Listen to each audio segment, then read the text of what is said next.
परमं महेशी अशेषकं सविशोहयिता सिद्धिं गतेशायमनन्तपत्ते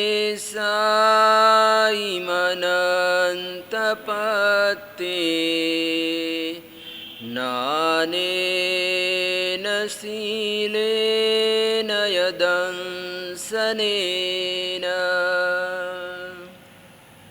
श्रमण भगवान महावीर स्वामी के पंचम गणधर सुधर्मा स्वामी जी महाराजा अपने आराध्य जन जन की श्रद्धा के केंद्र बिंदु ऐसे श्रमण भगवान महावीर स्वामी का गुणगान करते हुए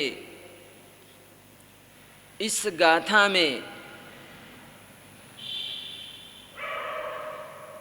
जम्बू स्वामी को सुधर्मा स्वामी जी महाराजा बता रहे हैं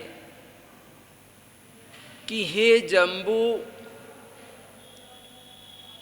श्रमण भगवान महावीर स्वामी ने अपने ज्ञान, दर्शन और शील के द्वारा समस्त कर्मों का क्षय करके यहाँ पर सुधर्मा स्वामी जी महाराजा ने शब्द रखा है विशोह इत्ता, यानी कि श्रमण भगवान महावीर स्वामी ने समस्त कर्मों का विशोधन किया था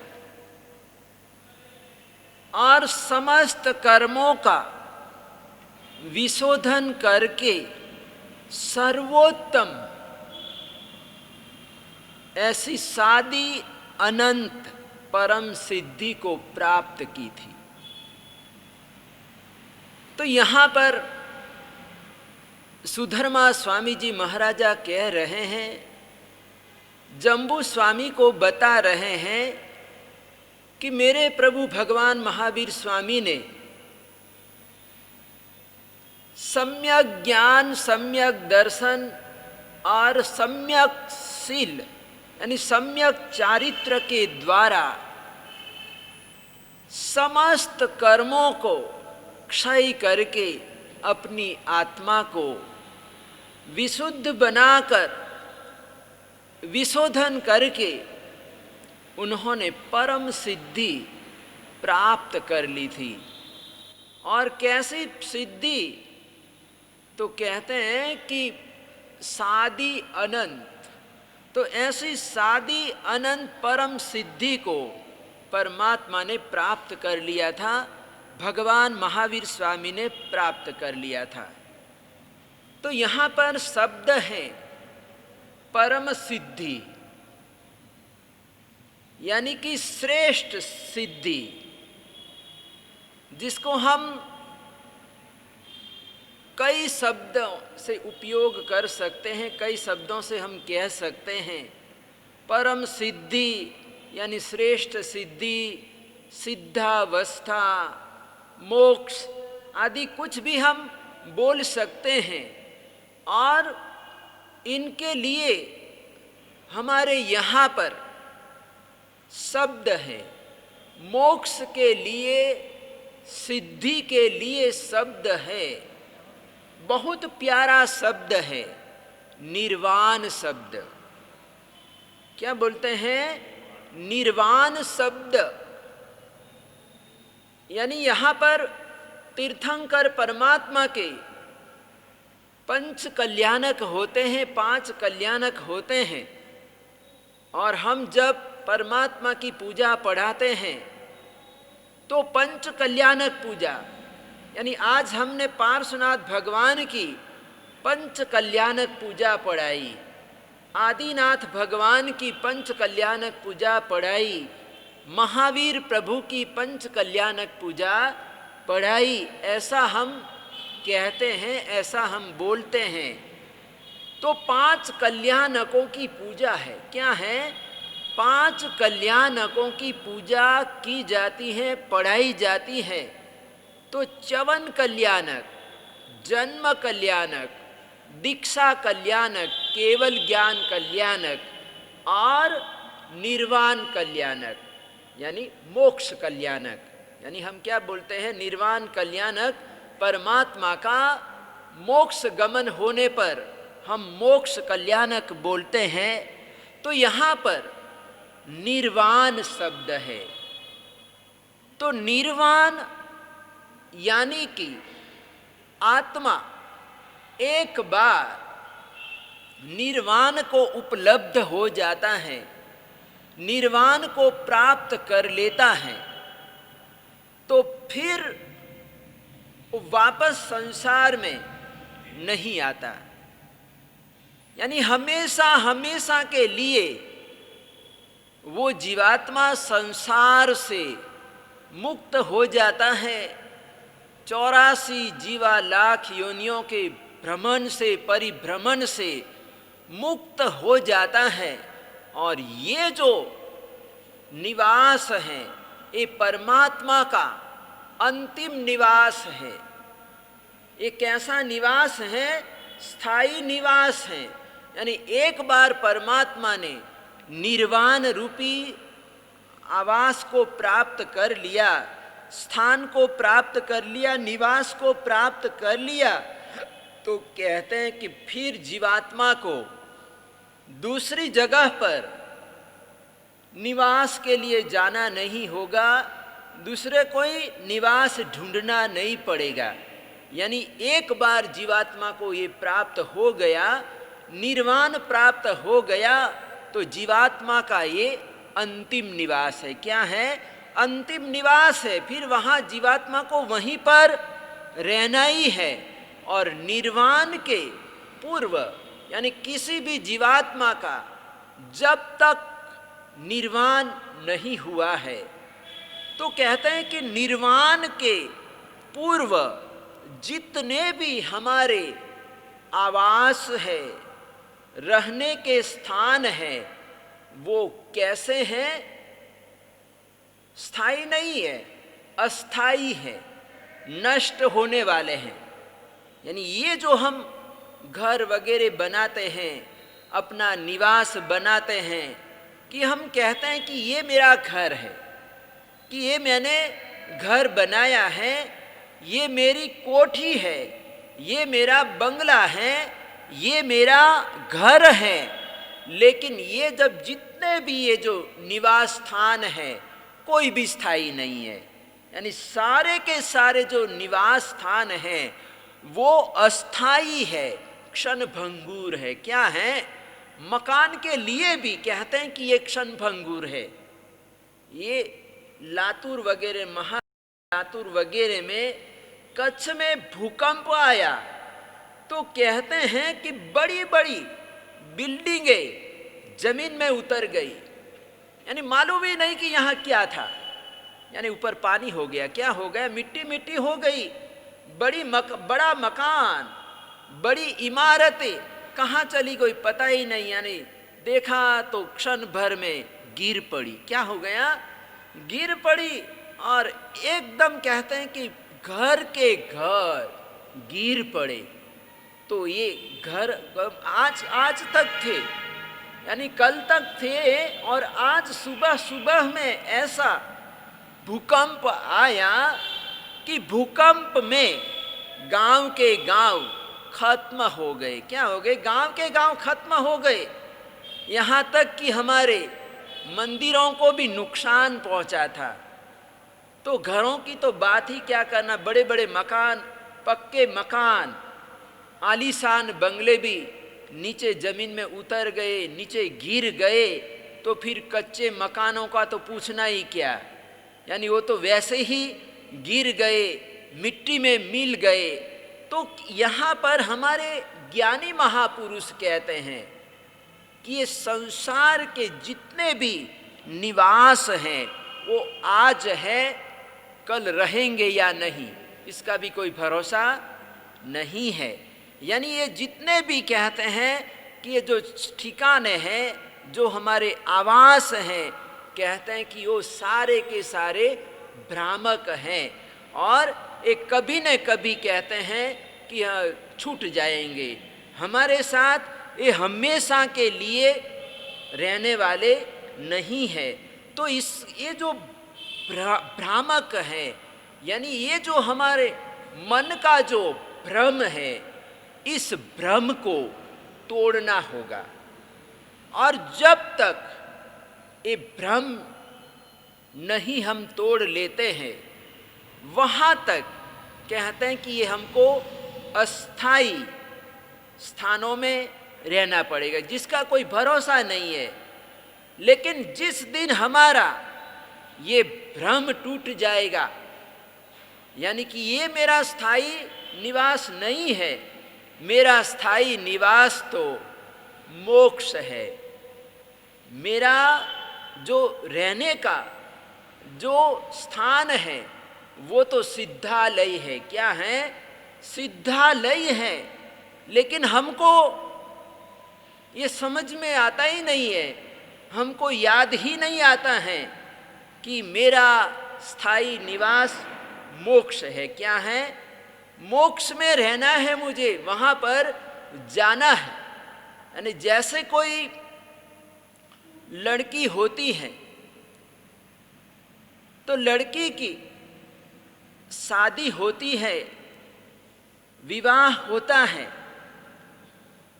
तो जब नई नई शादी हुई होती है तो उस समय कन्या को अपने पिताजी का जो घर है वो अपना घर लगता है और इसीलिए वो बार बार अपने घर आ जाती है, पिताजी के घर आती रहती है। लेकिन जैसे जैसे समय गुजरता है वैसे वैसे वो अपने ससुराल में अभ्यस्त हो जाती है। फिर वो पिताजी के घर को वो अपना घर नहीं समझती हैं। यानी एक दो चिंटू बिंटू आ गए समझो, तो फिर आएगी भी तो तुरंत चली जाएगी। यानी सुबह आएगी, नहीं नहीं मेरे को अपने घर जाना है। क्या कहा? मेरे को अपने घर जाना है। यानी उसको अभी तक 2-3 वर्षों पहले तो अपने मेरा घर, पिताजी का घर कहती रहती थी। लेकिन समय के जाते एक दिन वो ऐसा करती हैं कि मतलब आती भी हैं तो जल्दी चली जाती हैं, चलो मेरे घर मुझे जाना है, बहुत सारा काम है, बहुत सारी उसको चिंता लगी रहती है। तो जैसे एक कन्या की मनोस्थिति होती है वैसे ही जीवात्मा की भी मनोस्थिति है। जीवात्मा अनादिकाल से कहाँ रहकर आया है? निगोद में रहकर आया है। हमारा जीवात्मा निगोद से बाहर निकला है और वहाँ पर बहुत सारा समय तक वो रहकर आया है। इसीलिए ये मोक्ष का उसको इतना याद नहीं रहता है, अभ्यस्त नहीं है। तो जैसे जैसे मोक्ष की बातें सुनेगा, स्वाध्याय करेगा, आध्यात्मिक क्षेत्र में वो आगे बढ़ेगा, वैसे वैसे वो अभ्यस्त हो जाएगा। मोक्ष की साधना में वो जैसे जैसे आगे बढ़ेगा वैसे वैसे वो संसार को भूलता जाएगा। क्या हो जाएगा? संसार का जो उसे भ्रम लगा हुआ है वो भ्रम टूटता जाएगा। तो जीवात्मा बाहर की दुनिया में होता है, उसकी दृष्टि, उसका लगाव, उसका संबंध जब तक पदार्थों पर टिका रहता है, लगा रहता है, वहाँ तक समझो कि वो बाहर की दुनिया में है। यानी हमारे जिनागमों में तीर्थंकर परमात्मा ने अपने मुखार विंद से बताया कि आत्मा 3 प्रकार की होती है। आत्मा के 3 रूप होते हैं। तो 3 रूपों में बहिरात्मा, अंतरात्मा और परमात्मा, 3 परमात्मा ने, तीर्थंकर परमात्मा ने आत्मा के 3 रूप बताए। कि सबसे पहले बताया कि आत्मा बहिरात्मा होता है, दूसरा नंबर है अंतरात्मा होता है, और तीसरा परमात्मा होता है। कैसा होता है? तीसरा परमात्मा होता है। बहिरात्मा, अंतरात्मा और परमात्मा, आत्मा के 3 रूप बताए। तो बहिरात्मा यानी कि जो जीव बाहर की दुनिया में पदार्थों के प्रति जिसका आकर्षण है, लगाव है, और जो जीव अपने स्वरूप से अपरिचित है, यानी जो आत्मा अपने स्वरूप को जानता नहीं है और वो ऐसा मानता है कि पदार्थ ही सत्य है, यानी ये जो संसार की जितनी भी वस्तुएं हैं वो ही सत्य हैं, और संसार के समस्त पदार्थों में वो सुख की खोज करता रहता है, सुख ढूंढता रहता है, और जन्म से लेकर मृत्यु तक वो पदार्थों में ही वो सुख ढूंढता रहता है, सुख ढूंढता रहता है, लेकिन सुख मिल नहीं पाता है, वो सुखी नहीं हो पाता है।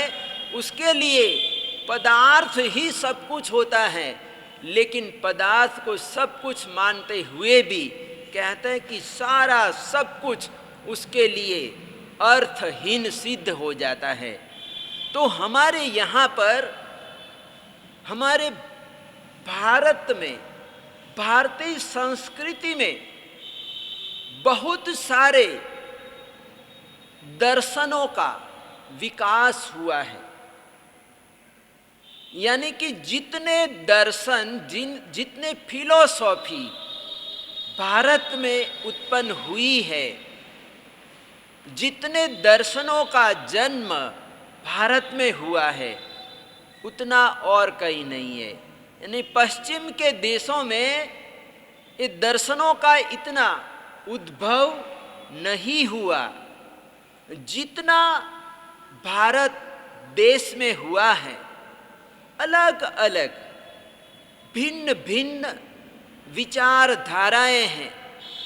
पदार्थ एक ही है, लेकिन एक पदार्थ को देखने की जो दृष्टि है, वो दृष्टि सबकी अलग अलग है, और उसी का नाम दर्शन है। क्या है? उसी का नाम दर्शन है। कोई किस दृष्टि से देखता है, कोई किस दृष्टि से देखता है, तो सभी की अपनी अपनी दृष्टि है। क्या है? सभी की अपनी अपनी दृष्टि है। तो यहाँ पर एक दर्शन हुआ, चार्वाक नाम का दर्शन हुआ। कौन सा? चार्वाक नाम का एक दर्शन हुआ। और चार्वाक ऐसा कहता था कि जो कुछ है वो सब कुछ वर्तमान ही है, यानी वर्तमान जीवन ही सत्य है। यानी जो पूर्व जीवन के पूर्व की जो बातें हैं, और जीवन के पश्चात की जो कल्पनाएं हैं वो कहते हैं कि सारी कल्पना वाली है। यानी ये लोक हैं, परलोक हैं, स्वर्ग लोक हैं, ये सब कुछ भी नहीं है। यानी ये जो चार्वाक क्या कहता था कि मतलब ये नरक बरक कुछ नहीं है, स्वर्ग वगैरह कुछ भी नहीं है, तुम यहाँ पर आए हो तो आराम से जियो। यानी वर्तमान ही जीवन है। क्या है? उनका कहना था कि वर्तमान ही जीवन है और ये प्रथम और अंतिम अवसर है, इसीलिए खूब खाओ पियो मजा करो, जलसे करो। क्या करो? जलसा करो। ऐसा वो कहता था कि अगर कुछ ऋण भी करना पड़े, कर्जा भी करना पड़े, तो उन्होंने कहा कि कर्जा करके भी तुम मौज मजा उड़ाओ। क्या करो? मौज मजा करो। उनका कहना था कि यावत जीवम सुखम जीवेत। चार्वाक कहता था, उनका ये सूत्र है, बड़ा प्रमुख सूत्र है। उन्होंने कहा कि यावत जीवेत सुखम जीवेत, ऋणम कृत्वा घृतम पिबेत, भस्मीभूतस्य देहस्य पुनरागमनम कुतः। यानी कि जब तक रहो, यानी जब तक जियो, वहां तक कहता है कि खूब घी पियो। क्या करो? खूब घी पियो, मौज मजा करो, क्योंकि ये अंतिम जो देह है इसको राख हो जाना है। क्या हो जाना है? राख हो जाना है। तपस्या वगैरह कुछ करने की जरूरत नहीं है। उसका कहना क्या है कि ये देह को सुखाने की कोई जरूरत नहीं है, मौज मजा उड़ाओ। क्या करो? मौज मजा उड़ाओ, क्योंकि एक दिन ये देह को जल जाना है। क्या करना है? ये देह को जल जाना है। फिर पुनरागमन कहाँ से होगा? फिर पुनर्जन्म कहाँ से होगा? यानी ये देह ही नहीं रहेगा, शरीर ही जल जाएगा, शरीर ही राख हो जाएगा, तो फिर पुनर्जन्म कहाँ से होगा? यानी आत्मा बात्मा कुछ नहीं है। उसका क्या कहना था कि आत्मा ही नहीं है। यानी ये देह बना है, पंचभूतों का शरीर बना हुआ है। ये हमारा शरीर पंचभूतों का बना हुआ है, आकाश पृथ्वी जल वगैरह से ये बना, क्षिति जल पावक गगन समीरा, ऐसा बताया गया कि ये मतलब पंचभूतों से ये शरीर का निर्माण हुआ। और जब बहुत सारी चीज़ें मिलती है तो बहुत सारी चीज़ों का मिलन होने से एक वस्तु का निर्माण होता है और उस निर्माण में शक्ति पैदा हो जाती है, चेतना जैसी वस्तु उत्पन्न हो जाती है। जैसे ये शराब बनाई जाती है तो शराब में बहुत सारी चीज़ें मिलाई जाती है और बहुत सारी चीज़ों को मिलावट करके मिलाकर शराब तैयार की जाती है। तो कहते हैं कि ऐसी शराब में नशे जैसी शक्ति उत्पन्न हो जाती है, आ जाती है। और कोई व्यक्ति शराब पी लेता है, पीता है, मदिरा पान करता है, तो उसको नशा चढ़ जाता है। क्या हो जाता है? नशा चढ़ जाता है, वो बेभान हो जाता है। लेकिन जैसे ही वो नशा उतारता है तो कहता है कि वो वापस में भान में आ जाता है। किस में आ जाता है? वो अपने भान में आ जाता है, वो नशा भी उड़ जाता है, नशा भी चढ़ा हुआ नशा उतर जाता है, कुछ भी नहीं रहता है। यानी उसका अस्तित्व खत्म हो जाता है। क्या हो जाता है? उसका सारा का सारा अस्तित्व खत्म हो जाता है। तो वैसे ही ये पंचभूतों से हमारे शरीर का निर्माण हुआ है, हमारा शरीर बना है और ये पंचभूत मिलने से शरीर में चेतना नाम की शक्ति उत्पन्न हो जाती है। और जब तक ये शरीर रहता है, मौजूद रहता है, पंचभूत मिले रहते हैं, वहाँ तक कहते हैं कि ये शक्ति बनी रहती है, चेतना शक्ति बनी रहती है। लेकिन जैसे ही पंचभूतों में मिल जाता है, यानी मिट्टी मिट्टी में मिल जाती है, यानी जब पंचभूत बिखर जाते हैं, क्या हो जाता है? पंचभूत बिखर जाते हैं, अलग अलग हो जाते हैं, देह नष्ट हो जाती है। तो देह नष्ट होते ही जो चेतना शक्ति उत्पन्न हुई थी, वो चेतना शक्ति भी खत्म हो जाती है, उसका भी नाश हो जाता है। यानी शरीर के साथ ही चेतना खत्म हो जाती है, आत्मा जैसा कुछ भी नहीं रहता है। और इस तरह से कहते हैं कि शरीर मिट्टी में मिल गया तो ये चेतना शक्ति भी खत्म हो गई, शराब के नशे की तरह वो भी नष्ट हो जाती हैं, खत्म हो जाती हैं। तो इस प्रकार की विचारधारा रखने वाले चार्वाक के साथ उस समय बहुत सारा वर्ग चार्वाक के साथ हो गया, चार्वाक की विचारधारा के साथ हो गया। उसके स्वर में बहुत सारे लोगों ने अपना स्वर मिलाया कि नहीं, बात सही है, बिल्कुल सत्य है।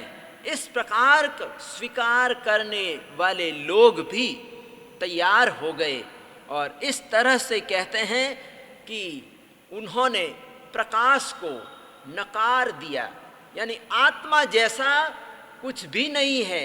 लेकिन किसी के नकारने से प्रकाश है ही नहीं, इस प्रकार किसी के कहने से कोई अप्रकाश नहीं हो जाता। यानी कि प्रकाश तो प्रकाश है ही है। क्या प्रकाश विद्यमान है?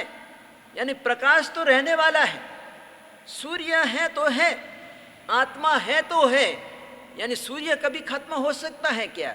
सूर्य का जो प्रकाश है, जो उजाला है, सूर्य हमेशा रहने वाला है, सूर्य कभी अलग नहीं होगा। सूर्य की विद्यमानता हमेशा रहने वाली है।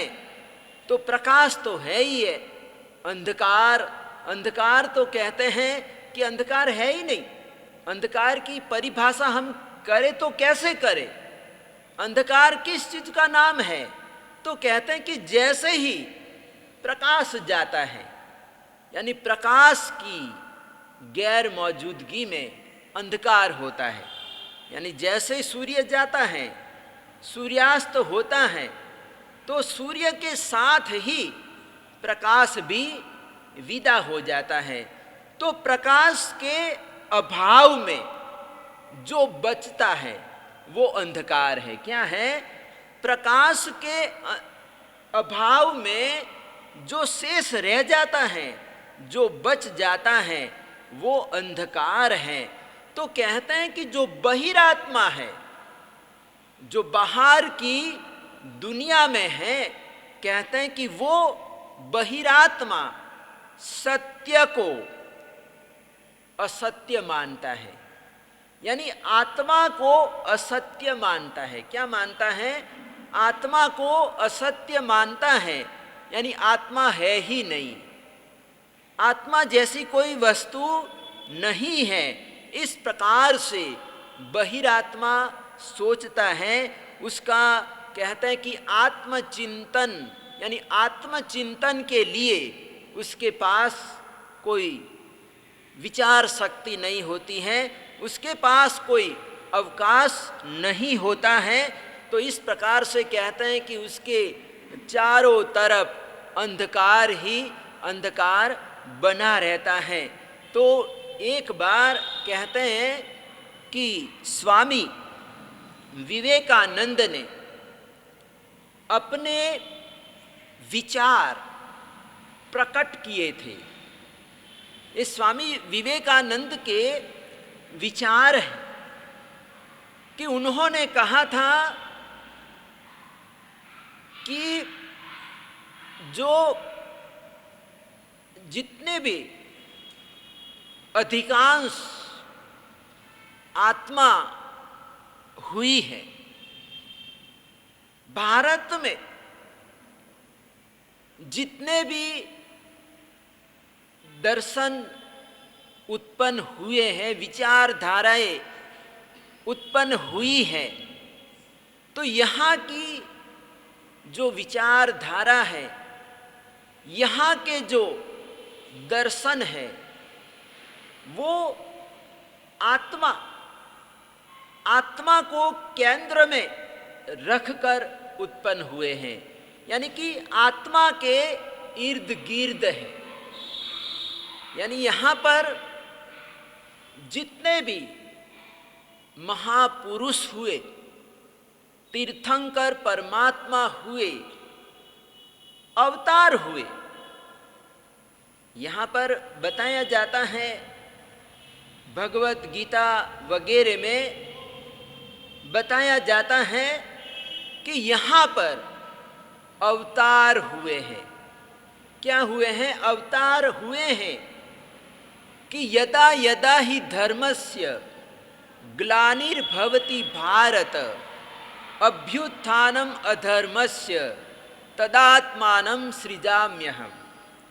यानी श्री कृष्ण कहते हैं कि जब जब यदा यदा ही धर्मस्य ग्लानिर्भवति भारत, यानी जब जब ये पृथ्वी पर धर्म का अधर्म का बोलबाला बढ़ता है, यानी धर्म नष्ट होता है और अधर्म बढ़ता है, पाप बढ़ता है। अभ्युत्थानम अधर्मस्य, यानी जब अधर्म बढ़ता है, तदात्मानं सृजाम्यहम्, यानी उस समय मैं यहाँ पर अवतार लेता हूँ। क्या लेता हूँ? मैं जन्म लेता हूँ, मैं अवतार लेता हूँ। तो ये जितने भी अवतार हुए हैं, विवेकानंद जी कहते हैं कि ये जितने भी अवतार हुए हैं वो इस भूमि पर हुए हैं, एशिया की भूमि पर हुए। कहाँ पर हुए हैं? ये एशिया खंड है और एशिया खंड की भूमि पर ऐसे अवतार हुए हैं, तीर्थंकर परमात्मा हुए हैं, पैगंबर हुए हैं। ये जितने भी महापुरुष हुए कहते हैं कि ये भूमि पर हुए हैं, एशिया खंड की भूमि पर हुए हैं। बाकी ऐसी धर्म की विचारधारा रखने वाले, आध्यात्मिक जीवन जीने वाले, त्यागमय जीवन जीने वाले जो महापुरुष हैं, कहते हैं कि महापुरुष यहाँ पर हुए हैं। ये हमारी जो संस्कृति है वो पूर्व की संस्कृति है। ये जो हमारी संस्कृति कैसी है? पूर्व की संस्कृति है। ये कोई पश्चिम की संस्कृति नहीं है। ये ऋषि मुनियों की बनाई हुई हमारी संस्कृति है। यहाँ पर धर्म की आराधना साधना होती है। यहाँ पर बाप बेटे का कैसा व्यवहार होता है, गुरु और शिष्य का कैसा संबंध होता है, वो सब कुछ यहाँ पर आपको मिलेगा। कहाँ मिलेगा? ये सारा सब कुछ यहाँ पर आपको प्राप्त होगा। बाकी अन्य जगह पर, अन्य भूमि में आप चले जाओ तो वहाँ पर तो ये शादी विवाह भी होता है, तो कहते हैं कि शादी विवाह भी क्या है, बस वो कोई स्थायी संबंध नहीं है, बस महीने 2 महीने के लिए किया, वर्षों 2 वर्षों के लिए, फिर मतलब तुम अपने रास्ते हम अपने रास्ते पे, ऐसा भी मतलब बस विवाह कर लिया और वो स्थायी नहीं होता है। लेकिन यहाँ पर कोई भाई बहन, कोई व्यक्ति विवाह के सूत्र में बंध जाते हैं तो उसके लिए बताया गया कि ये जीवन भर का संबंध है। कैसा है? ये जीवन पर्यंत का संबंध है।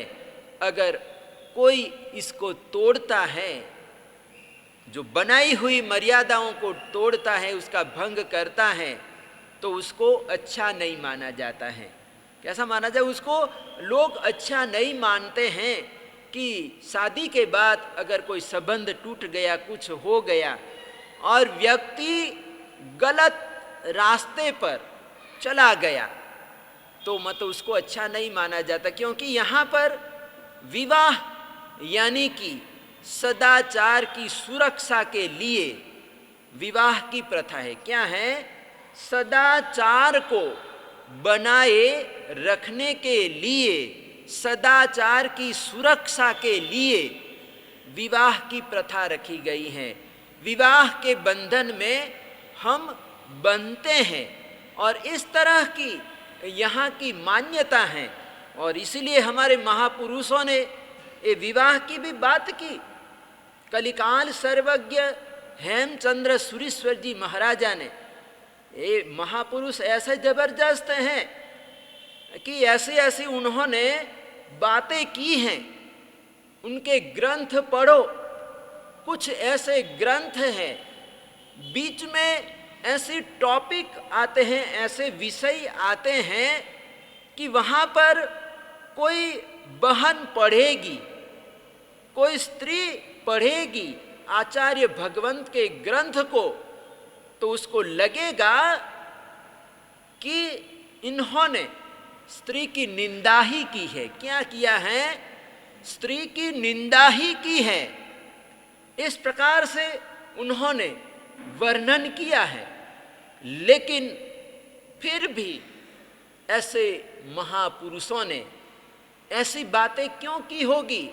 तो कहते हैं कि महापुरुषों की जो भावना थी, वो महापुरुषों की भावना सदाचार की सुरक्षा करना था। क्या था?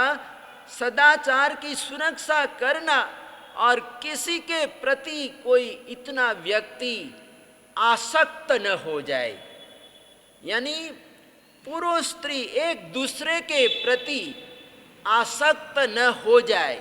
और इस भावना से हमारे महापुरुषों ने जहाँ पर पुरुष की बात की, वहाँ पर स्त्रियों की भी बात की कि पंख भूयायो इथियो।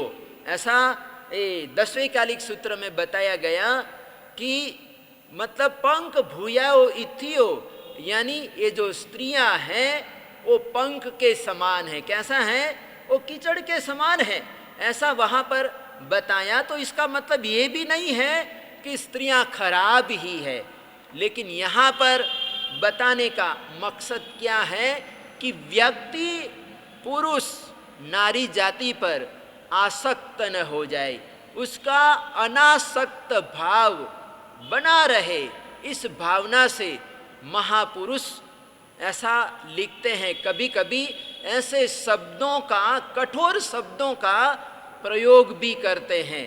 लेकिन ये कलिकाल सर्वज्ञ हेमचंद्र सूरीश्वर जी महाराजा के समय में जो इस नारी जाति को प्रताड़ित की जाती थी, तो कहते हैं कि उन्होंने कुमारपाल महाराजा, सिद्धराज जैसे महाराजाओं को समझाकर, उपदेश देकर समझाया कि हम ये स्त्रियों के प्रति, नारियों के प्रति हम अत्याचार कर रहे हैं, ये नहीं होना चाहिए। क्या नहीं होना चाहिए? ये तो स्त्रियों की पूजा होनी चाहिए। यत्र नार्यस्तु पूज्यन्ते रमन्ते तत्र देवता, ऐसा बोला है कि नारी की तो पूजा होनी चाहिए। और जहाँ पर स्त्रियों का सत्कार होता है, नारियों का सत्कार होता है, वहाँ पर देवता भी आते हैं, पधारते हैं। तो ये स्त्रियों का सम्मान है। क्या है? स्त्रियों का सम्मान है। तो यहाँ पर तीर्थंकर परमात्मा, अरिहंत परमात्मा के लिए, श्रमण भगवान महावीर स्वामी के लिए सुधर्मा स्वामी जी महाराजा कहते हैं, जम्बू स्वामी को फरमाते हैं कि हे जम्बू, श्रमण भगवान महावीर स्वामी ने ज्ञान दर्शन और शील के द्वारा समस्त कर्मों का क्षय करके परम सिद्धि सादी अनंत ऐसी मुक्ति को प्राप्त कर लिया था, सिद्धि को प्राप्त कर लिया था। तो ऐसे श्रमण भगवान महावीर स्वामी को अनेक बार बार वंदन है। जितने भी नमस्कार किए जाए, जितनी बार वंदन किया जाए उतना कम है।